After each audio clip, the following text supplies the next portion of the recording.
وہ کہتے ہیں صحابہ میلاد کرتے تھے.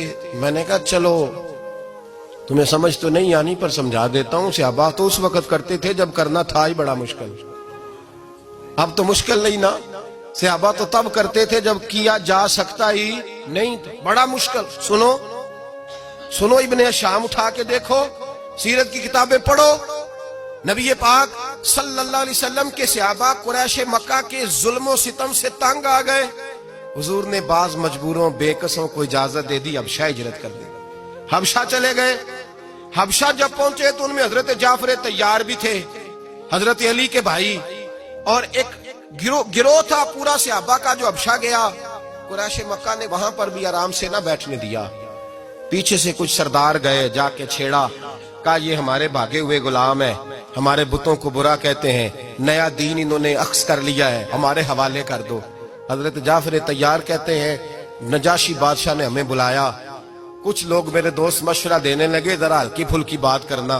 کہتے ہیں میں نے کہا میں ہلکی کیوں کروں, میں تو کھل کے کروں گا. کھل کے مصطفیٰ کے تذکرے حشر تک ڈالیں گے ہم. حشر تک پروگرام بتایا, حشر تک ڈالیں گے ہم. پیدائش مولا کی دھوم, دم میں جب تک دم ہے ذکر ان کا سناتے جائیں گے. فرمایا میں ہلکی بات نہیں. حضرت جعفر نے نجاشی بادشاہ کے دربار میں کھڑے ہوئے, اسلام کی غربتوں کا عالم, غربتوں کا, ابھی مکے میں رہنے کو جگہ نہیں, مکے والے ستاتے, مدینے ہجرت ہوئی نہیں. حبشہ گئے تو وہاں پہلے ہی کافر پیچھے پہنچ گئے.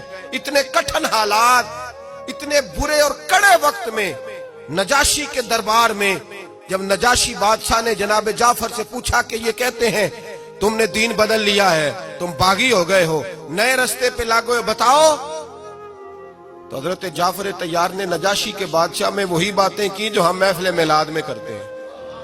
وہی جملے, وہی میلاد کا وہی سارا پس منظر. حضرت جعفر طیار بول پڑے, فرمانے لگے نجاشی ہم تو بیٹیاں زندہ دفن کر دیتے تھے. نجاشی, یہی باتیں ہوتی ہے نا محفل میلاد, ہم بیٹیاں دفن کرتے تھے. کسی کا عورت کا خامد مر جاتا تو اس عورت کو بھی ساتھ دفن ہونا پڑتا, اس کی زندگی مردے جیسی کر دی جاتی. بہنوں پہ ظلم ہوتا تھا, بیٹیوں کو جائیداد میں حصہ نہیں ملتا تھا. اے نجاشی ہمارے ہاں غریب پسا کرتا تھا, یتیم پسا کرتا تھا, مجبوریاں تھیں, پریشانیاں تھیں, دکھ ہی دکھ, آزمائشیں ہی آزمائشیں. بس پھر اللہ نے ہمیں اپنا رسول عطا فرما دیا. پھر اللہ نے ہمیں اپنا رسول عطا فرما دیا. وہ اپنے پرائے کا غم کھانے والا, مرادیں غریبوں کی بر لانے والا, مصیبت میں غیروں کے کام آنے والا. اللہ نے ہمیں رسول دیا.